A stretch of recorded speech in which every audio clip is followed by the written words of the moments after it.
What's up, everybody? Welcome back to Team Fish Nichols YouTube channel. So today, we're finally here. We're going to talk about my top favorite cards of 2023 for the Pokemon trading card game that came out during 2023. So if it came out in 2022, it doesn't count. And most of these cards are not going to be competitive because they're my favorite cards for a reason. Some are competitive, some are not competitive. They are just my favorite cards from 2023. That's the rule. It doesn't matter if they're good, bad. If I like them because of a reason, that's why they're on here. We've had like 1 million cards come out this year, probably like over 1,000. Every set gets bigger and bigger. But I try to focus on cards that just came out in 2023. So I mean, it's like new reprints. Well, I guess kind of a reprints. You'll see what I'm talking about. But basically brand new cards that we have. And that's what we kind of focus on today. Like I said, none of these are competitive. Some are competitive. And let me know what your top 5 cards are. And just think about it. Top 5 cards. It could be anything. It doesn't have to be competitive, like I said. Just if you like the card, let's talk about it, right? So number 5 is actually going to be Arvin, which I know might surprise some people. Ah! You didn't see that. You didn't see that. I was trying to zoom in and I hit the wrong button. Anyways, so number 5, we have Arvin. Spoiler, we might have seen number 4. But Arvin, really cool support card. The only support card / trainer card to make it onto the list. I love this effect. Search deck for item card and a Pokemon to a card, fill them, put it into your hand, and then shuffle your deck. Back when NEIC was happening, I remember I built this one deck and had Arvin with like 4 Sealstone and stuff like that. And being able to grab 4 Sealstone plus an item card is such a strong thing. And like people are finally realizing in that.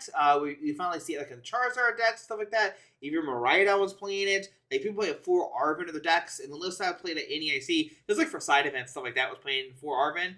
Just to get that turn 2 rare candy effect off, and I thought it was so strong and so cool. And it's cool to see now it is catching on.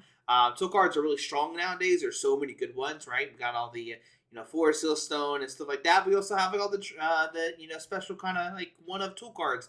Like I said, Charizard plays a bunch of 1 tool cards. Marina plays a bunch of different tool cards. Even you could play like maybe in the Snorlax, they play some tool cards. But yeah, everything plays tool cards nowadays. It's a really strong thing. Item cards are really strong. Very much needed. Like, Arvin can get you VIP pass, right? So a lot of cool things that Arvin can do. And I think it really does help function like decks together. And I imagine when rotation hits, like Arvin will even skyrocket even more. It's just such a great utility support card that we are just now, I think, scraping the surface. And it just came out this year, so we have plenty of years with Arvin. And I'm excited to see what else it comes out, right? So Arvin, number 5 spot, pretty big deal to me. Next up, we have Fortress EX. Like I said, not all these are going to be competitive, right?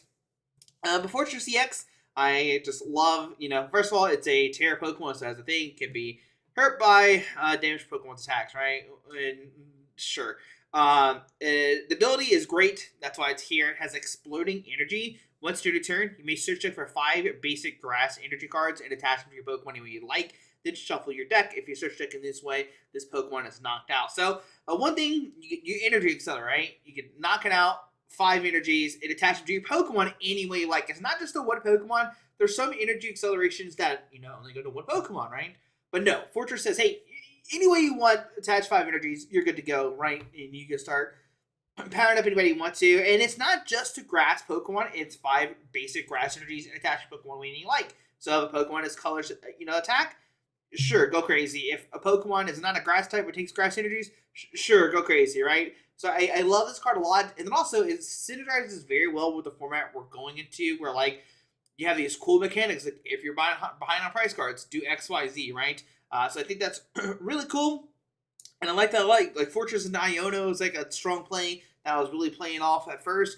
And I think Fortress is great. Also, Guard Press is not that bad of an attack. You can do 120. It has 270 HP, so it's actually a pretty good tank for a stage 1. Like 270 is a lot. And then you take 30 less damage for attacks next turn. So you can technically do like 120, and then like they swing it to your guy, right? They're not going to knock it out because it's 300 HP. That's a lot to deal with.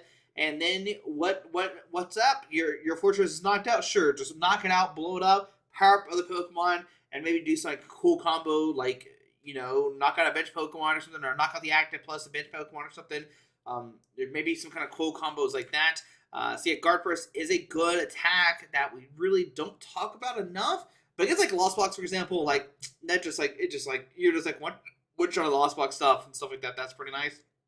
It only needs 2 energies, so turn 1 attach energy to Pinecone. Turn 2 attach a second energy, and you start guard pressing. It's really cool. I like the ability a lot. Like I said, exploding energy plus Iono is a strong combination. I imagine we'll have more combos come out. It hasn't seen the biggest light of day, right? I think like Wu-Chin is like its best partner that we've seen, unfortunately. There's some other decks that I've tried to play Fortress with just for funds, right? And we'll talk about that deck later on, of course. But Fortress, I love the card a lot. I think the ability is great. Very underutilized card. I don't think hopefully we haven't scratched the surface of the card. Hopefully there's a new card maybe that comes out that Fortress can go well with and give us Grass Energy some love. Because that's what I really want. I want Grass Energy decks to be the best. I want Grass to be on top. I'd be like, dang, let's go back where Grass Energy is Grass Pokemon on top. I don't know when that was. It really hasn't been like a format that I can really recall. I guess the Decidueye days is maybe, but even then it wasn't like the top. It was just played. We had some like a Alolan Zekata Rowlet, but that was like more like a stall deck. I don't count that as a grass deck, right? But anyways, Fortress EX number 4. So number 3, we actually have Ironvalent EX. I know we're switching up. Once again, a card that's not like super utilized, but I think the potential of Ironvalent is really cool because it can fit in pretty much any deck. Tachyon Bit says, once during your turn, when this Pokemon moves from your bench to your active spot, you may put 2 damage counters on one of your opponent's Pokemon. You can do this 4 times a turn and do an additional up to 8 damage, right? Laser Blade is okay. It does 200 damage. We really don't care about that. Tachyon Bits is where it's kind of at, right? You can play, Switch, the Switch card, Escape Rope, even has the Future Booster Capsule to give it free retreat.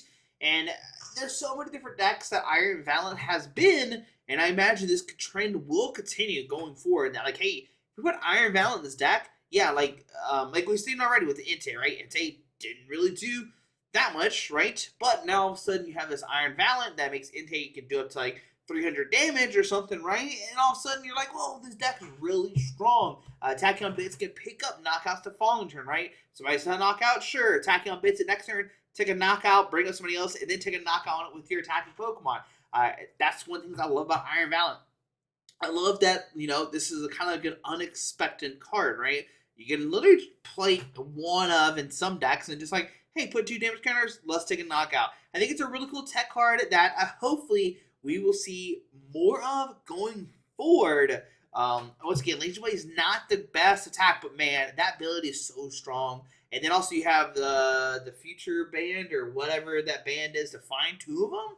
I can't remember the name of it right now. But yeah, being able to search like your Ironvalent as well is like so strong, right? So you have, be able to free treat them, got all the different switch effects. And then you got a way to search them out pretty easily, right? That's pretty cool. The only downside about Ironvalent, to me, it has a 2 retreat cost, which is pretty hefty, especially when you like can't find your switch options. You're like, okay, if I had the energy, just kidding, it's 2 retreat costs. Most of these decks do play double turbo energy, so you can retreat it that way. But I think Ironvalent, to me, it's one of my favorite cards come out here recently, so that's why it's in my number 3 spot. And man, there's so many different decks that this has been used with, and I can't wait to see it continue, right? I think the first thing was used with like Jolteon and stuff like that. I've seen people play it with like Vaporeon or something. It's just been so many different decks, it's hard to keep up. And then of course, you could put it with like Urshifu and stuff like that. And yeah, I can go on and on how cool Ironvalent is and how it's just splashable in a bunch of different decks. So that's why it's in my number 3 spot. All right, so number 2, we have a Pidgeon EX. Now, this card is just great. It literally says, hey, once during your turn, you may search deck for a card and put it in your hand, then shuffle your deck. You can't use more than 1 quick search ability each turn.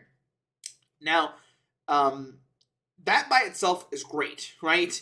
Basically, you can say, hey, I want any card on my deck, let's grab it and put it in my hand, right? And that is busted. If you were to tell me, like, hey, there's this card, you can search for any card. Oh, what's that? We've actually had this before. So it's cool that we kind of see a reprint, right? But it's a different name, I think. Was it also Pidgeon EX?